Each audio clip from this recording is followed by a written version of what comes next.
Hello, my name is Chandler Clancy, and today I'll be doing a lesson on teaching writing, process versus product.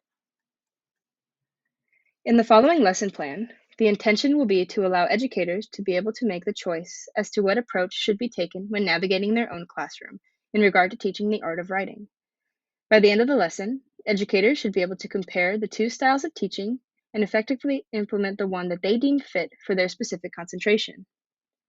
By applying this chosen method, educators will be equipped to teach either process or product-oriented writing to their own students. It's important to understand that although writing has technical aspects, as a whole, it is a very subjective concept. The first way of teaching writing, process writing. Process writing is a way of breaking down the tasks of writing into its smaller components. By completing each step in sequence, writing becomes a less threatening and less daunting task to complete. There are 5 steps in the process writing approach. In this, the student will be able to gradually enhance their writing and assure the best way to convey their information at hand. Step 1. Pre-writing. In this planning stage, the student should find a topic that interests and create a goal for their writing. They then will brainstorm different approaches that they can take. Step 2. Drafting. They will take what they have brainstormed and create a rough draft. In step 3, revising and editing, the student will go over their original draft and scan for grammatical errors and structural issues. They will check to see if their main points are touched on and clarify any confusion. This step can also be done by a peer review. I highly recommend a peer review because it gives the student that extra help that they need. Step 4, rewriting. The student will take the suggested changes by their peer reviewer and their own changes and apply them to the rough draft. This step is placing those final touches on the piece of work. In step 5, the final product. This last step is just the final piece of writing that has emerged using all of these steps. For younger students, this will be the piece of work that they turn into you, their teacher. For more professional writers, this is the piece that they would submit to be published. The timeline of this type of writing all depends on how big the piece is and the level at which the writer is producing it. If this is a creative writing assignment for 5th graders, the process can be done in just one day. If this was a college dissertation, however, the process can be extended into a year-long ordeal.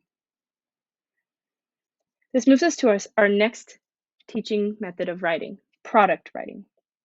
Product writing is an approach to teaching writing that focuses on students' final product, that is, the text that they're asked to produce. In this way of writing, there are usually 3 steps to follow until the final product is produced. Step 1. Model texts of the genre they are writing for are gone over in order for them to get a feel of how the writing should look. For example, if they were producing a scientific paper, they would go over papers similar and pull out popular scientific vernacular and formatting.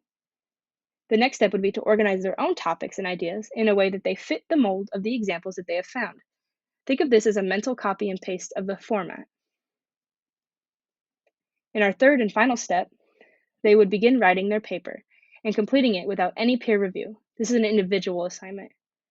In this style of writing, there is an absence of any second draft. The timeline for a product writing approach is a lot quicker than that of the process writing approach. Again, depending on the level that the student is at, this could take one day or it could take years. It all hangs on the content and genre of the writing itself. Now that we've gone over process and product writing, we can compare and contrast the two.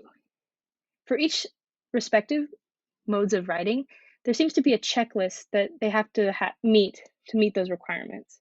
For process writing, they would use sample text and ideas as a resource for comparison, but your own ideas serve as your starting point. In process writing, there is more than one draft.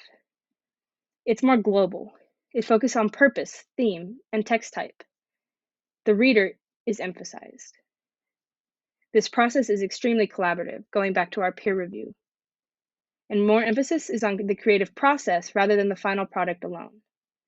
In process writing, the journey matters more than the destination. For product writing, the goal is to imitate that model text. The organization of ideas and genre is more important than the ideas themselves. In product writing, there's only one draft, and it's done individually, no peer review. For this, there is more of an emphasis on the final product, that destination, rather than the journey that it took to get there. Now that we've gone over both, I'd like you to take this time to create a list of pros and cons for each of these writing methods. What do you think is effective in both, and where do some of them fall short? I'll give you a few moments to write this.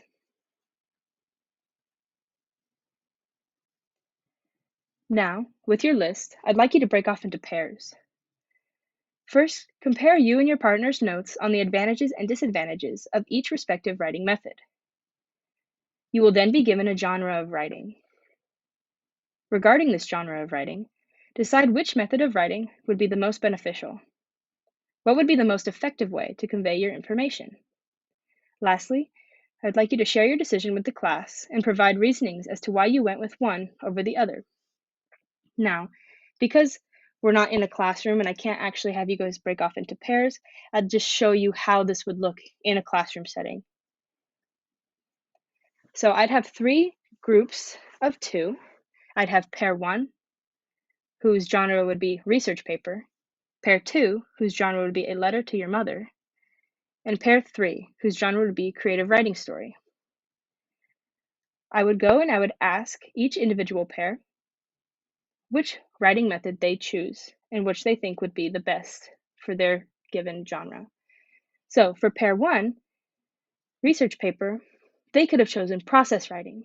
Some reasonings that they could have given for this is by doing multiple drafts of a research paper, you can ensure a clean-cut read, and the use of peer review can help track and stop any biases. For pair 2, the letter to your mother, our pair could have chosen product writing. Some reasonings that they could have given for this were that when writing a personal letter, you already have an end product of what you're trying to convey through your letter. This is also something that is done individually, rather than a collaborative effort, and need not be extensive in its planning. For pair 3, our creative writing story, they might have chosen process writing. Some reasonings that they might have had would have been having a peer review of a story can assist in catching grammatical errors, alongside making sure the plot makes sense. Because it focuses on your own creative ideas, you may not know the entire end product before you start writing, making it impossible to use the product writing method. As this lesson concludes, you, as future educators, should be able to see that process writing and product writing methods can both be effectively used if they're implemented in the correct ways. It's extremely important to be aware of the genre of writing you are teaching, and one should be able to use this knowledge to make the decision that best suits them and their students going forward. Thank you so much for your time.